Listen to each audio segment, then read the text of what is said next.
Nosotros creamos a todos los dictadores del mundo porque necesitamos que alguien nos diga lo que tenemos que hacer. Y existe una razón muy sutil para ello. Cuando alguien te dice lo que tienes que hacer, no es tuya la responsabilidad de si está bien o mal. Te libra de toda responsabilidad. No tienes que pensar en ello, ni preocuparte. Toda la responsabilidad recae sobre la persona que te ordena que hagas algo. Las personas como Hitler, Stalin o Reagan no ocupan posiciones de poder solamente por sus cualidades. Están ahí porque millones de personas quieren que les digan lo que tienen que hacer, porque si nadie les da órdenes están perdidas. Nosotros creamos a los dictadores. Hitler estaba medio loco, pero Alemania, una de las naciones más inteligentes del mundo, creadora de una gran tradición de filósofos, pensadores, teólogos de primera categoría, incluso en el siglo XX Alemania ha dado al mundo personas como Martin Heidegger. Yo he estudiado a todos los filósofos, pero Heidegger posee tal genio, tal originalidad en sus enfoques de las cosas, completamente nuevos, y sin embargo era seguidor de Hitler, lo apoyó. Me planteé cuál podría ser la razón y por qué toda una nación apoyó a aquel loco. La razón está en que nadie quiere responsabilidades, pero en el momento en que pierdes tu responsabilidad, piensas que es una carga y otro la acepta, también pierdes tu individualidad, también pierdes tu libertad. La responsabilidad no es distinta de la libertad, de la individualidad. En cuanto descargas tu responsabilidad sobre otro, se disuelve tu identidad. Por supuesto, nadie te echará la culpa si algo se tuerce, pero habrás perdido tu alma. Se condena a los dictadores, pero nadie se para a pensar en la psicología, en cómo se crean los dictadores, en quienes los crean. Somos nosotros quienes los creamos, y lo hacemos con la esperanza de que ellos asuman la responsabilidad.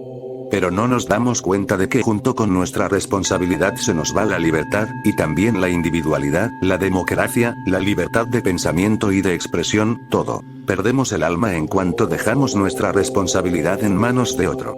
Y a algunas personas les gusta dominar, dar órdenes. Son dementes. De modo que es una situación extraña. A la gente le gusta que la libren de responsabilidades, y por otra parte hay personas dispuestas a cargar con todas las responsabilidades, porque así también se llevan toda tu libertad. Se llevan tus derechos, tu individualidad. Son personas motivadas únicamente por el deseo de poder. Su demencia es distinta, pero a mí me parece que se ajusta a ciertas necesidades. Pienso que existe cierta sincronía entre quienes quieren librarse de las responsabilidades sin darse cuenta de que al mismo tiempo van a deshacerse de su alma, y los otros locos, que solo rinden culto a una cosa: el poder. ¿Podría hablarnos sobre la violencia? El hombre es un dilema, porque el hombre es una dualidad. El hombre no es un solo ser, sino que está compuesto de pasado y futuro. El pasado representa lo animal y el futuro lo divino. Entre ambos está el momento presente, entre ambos está la existencia del ser humano, dividida, desgarrada, expuesta al empuje de dos polos diametralmente opuestos. Si el ser humano retrocede hacia el pasado es un animal. Por eso la ciencia no cree que el hombre sea nada más otro animal, porque la ciencia solo investiga el pasado. Darwin y otros, sí, tienen razón en cuanto a que el hombre nació de los animales. Eso es cierto en cuanto al pasado, pero no en cuanto a la totalidad del hombre. La religión indaga en lo posible, en lo que puede ocurrir pero aún no ha ocurrido. La ciencia disecciona la semilla y no encuentra la flor. La religión es visionaria, soñadora, y es capaz de ver lo que aún no ha sucedido: la aparición de la flor. Por supuesto, no se puede encontrar, esa flor no se puede encontrar diseccionando la semilla. Hace falta intuición, no capacidad analítica, sino una especie de visión, de enfoque poético. Solo un verdadero soñador puede ver lo que aún no ha ocurrido. La religión indaga en lo posible y descubre que el hombre no es animal, sino divino, que el hombre es Dios. Las dos cosas son verdad. El conflicto no tiene fundamento. El conflicto entre ciencia y religión no tiene sentido. Sus enfoques, sus métodos de trabajo y los terrenos que abarcan son completamente distintos. La ciencia siempre lo reduce todo a los orígenes, mientras que la religión siempre salta hacia el destino final. El hombre es ambas cosas, es un dilema, una angustia constante. Ser o no ser, ser esto o aquello. El ser humano solo puede alcanzar la paz de dos maneras, y una consiste en volver a la animalidad. Entonces será uno, no habrá división, volverán a reinar la paz, el silencio, la armonía. Por eso hay millones de personas que intentan ser animales, siguiendo caminos diversos. La guerra ofrece la oportunidad de volver a ser animales, y de ahí su gran atractivo. En el transcurso de 3000 años de historia se han librado 5000 guerras. La guerra estalla sin cesar, en un lugar u otro. No pasa un solo día sin que un ser humano mate a otros. ¿Por qué tal regocijo en la destrucción, en la muerte? La razón está oculta en las profundidades de la psicología humana. En el momento en que matas, de repente eres solo uno. Vuelves a ser animal y desaparece la dualidad. De ahí la tremenda fuerza de atracción del asesinato y del suicidio. Aún no se puede convencer al hombre de que no sea violento. La violencia estalla. Cambian los nombres, las consignas, pero la violencia sigue siendo la misma. Puede estallar en nombre de la religión, en nombre de la ideología política, de cualquier cosa absurda. Basta un partido de fútbol para que la gente se vuelva violenta. A la gente le interesa tanto la violencia que si no pueden ejercerla por sí mismos, porque corren demasiados riesgos y piensan en las consecuencias, encuentran formas indirectas para hacerlo. La violencia es indispensable en el cine y en la televisión. Nadie ve una película sin violencia. El ver violencia y sangre te recuerda de repente tu pasado animal, te olvidas del presente, te olvidas por completo del futuro, te transformas en el pasado, te identificas con lo que ocurre en la pantalla, que en cierto modo se convierte en tu propia vida. Dejas de ser espectador. En esos momentos participas, estableces una relación. La violencia ejerce una gran atracción. La sexualidad también ejerce gran atracción, porque solo en los momentos de sexo os hacéis uno. El resto del tiempo sois dos, estáis divididos, y persisten la angustia y la ansiedad.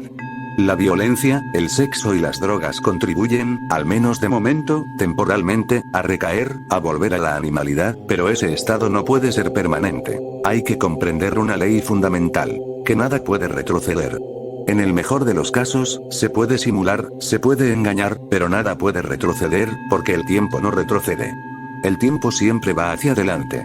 No se puede reducir a un joven a niño, ni a un anciano a joven. Es imposible. El árbol no puede reducirse a la semilla original. También eso es imposible. La evolución continúa constantemente y es imposible evitarla o obligarla a retroceder. Por consiguiente, todos los esfuerzos de los hombres por ser animales y encontrar la paz están abocados al fracaso. Puedes emborracharte o drogarte, con marihuana, con LSD, hasta perder el conocimiento.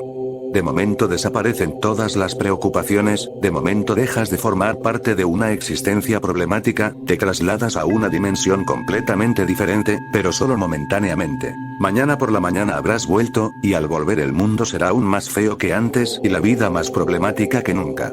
Porque mientras estabas obnubilado, adormilado por las drogas, los problemas iban aumentando. Los problemas se complicaban aún más.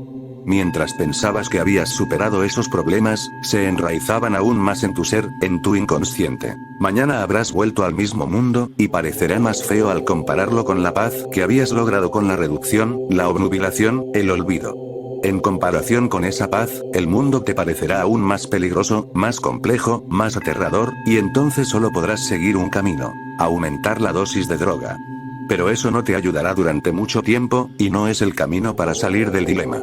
El dilema permanece, persiste. El único camino consiste en dirigirse hacia lo divino. El único camino es hacia adelante, convertirte en lo que potencialmente eres, transformar lo potencial en real. El hombre es Dios en potencia, y a menos que se transforme en Dios real, no existe posibilidad alguna de satisfacción. Las personas también se han planteado eso. ¿Cómo hacerse divino?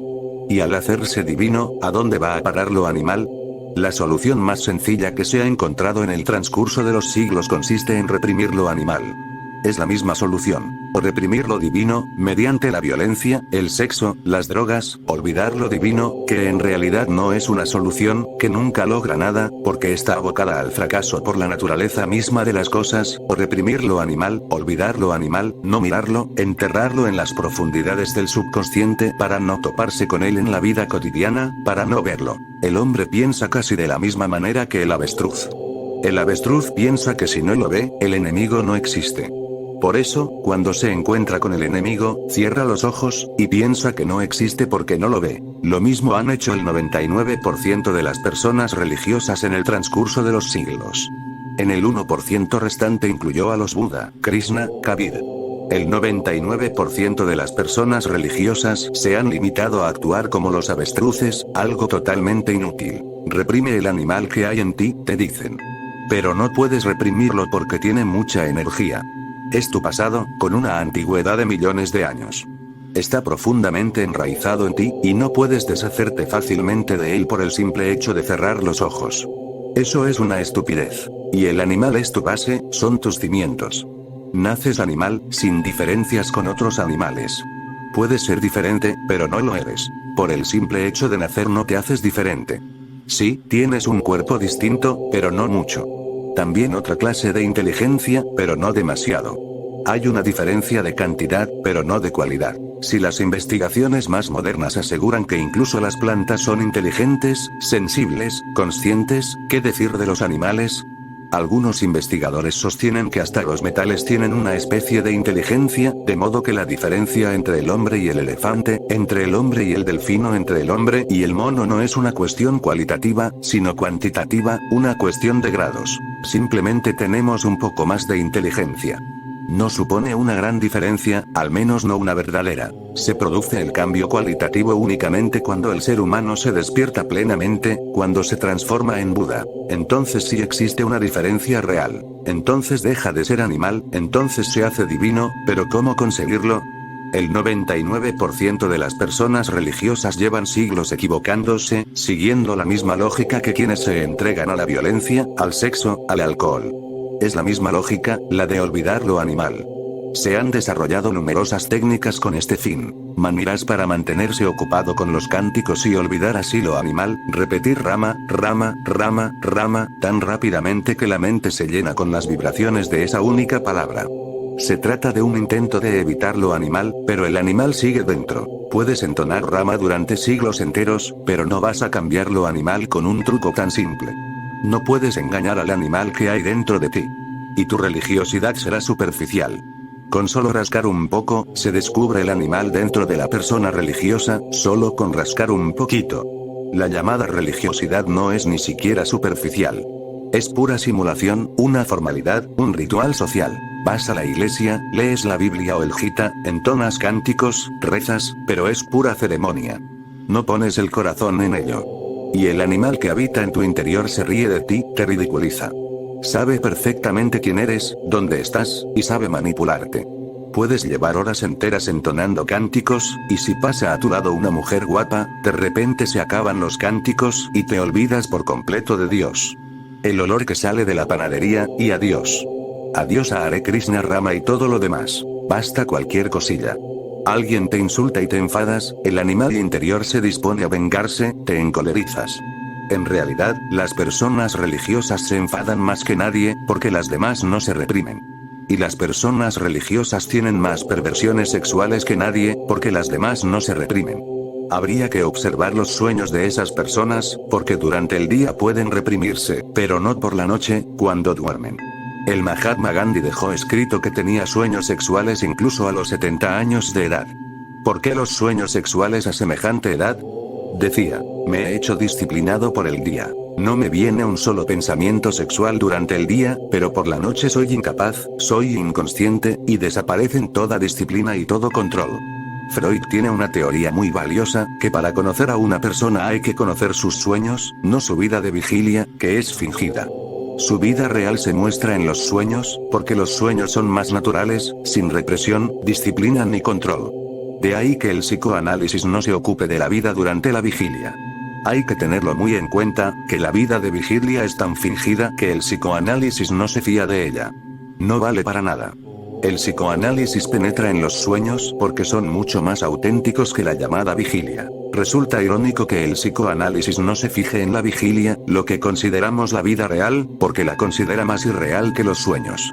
Los sueños son mucho más reales, porque, al estar profundamente dormido, no puedes distorsionarlos, porque la mente consciente está dormida y el inconsciente es libre de participar.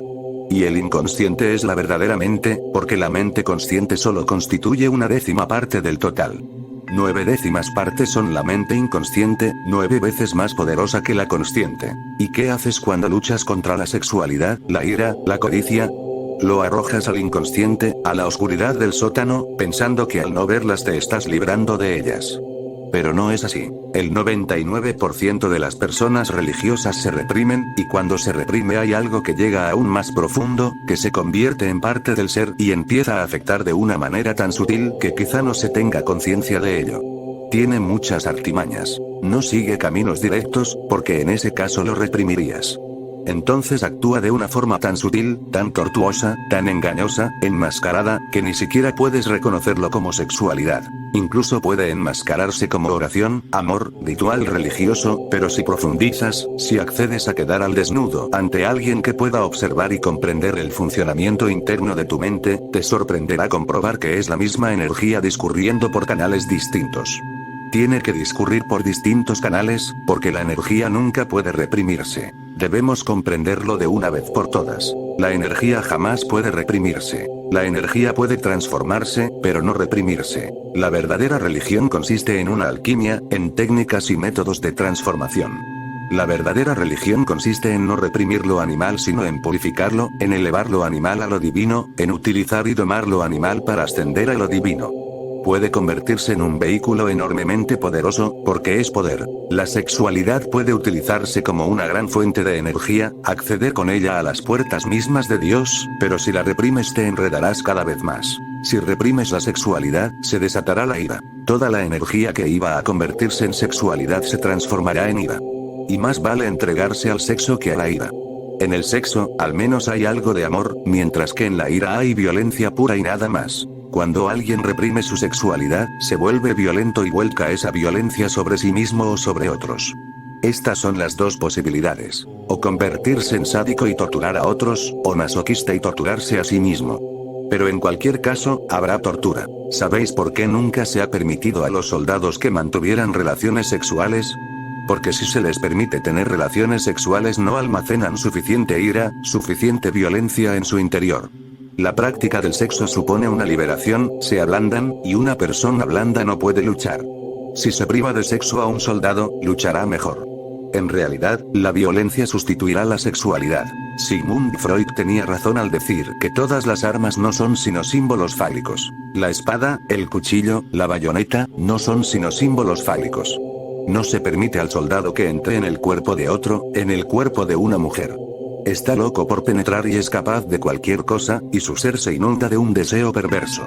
Es la represión sexual, y le gustaría penetrar el cuerpo de alguien con una bayoneta, con una espada. En el transcurso de los siglos, se ha obligado a los soldados a reprimir sus deseos sexuales. En el siglo XX hemos visto lo que ocurría. Los soldados estadounidenses son los mejor equipados del mundo, científica y tecnológicamente, son los mejor preparados del mundo, pero se han mostrado más débiles que los demás.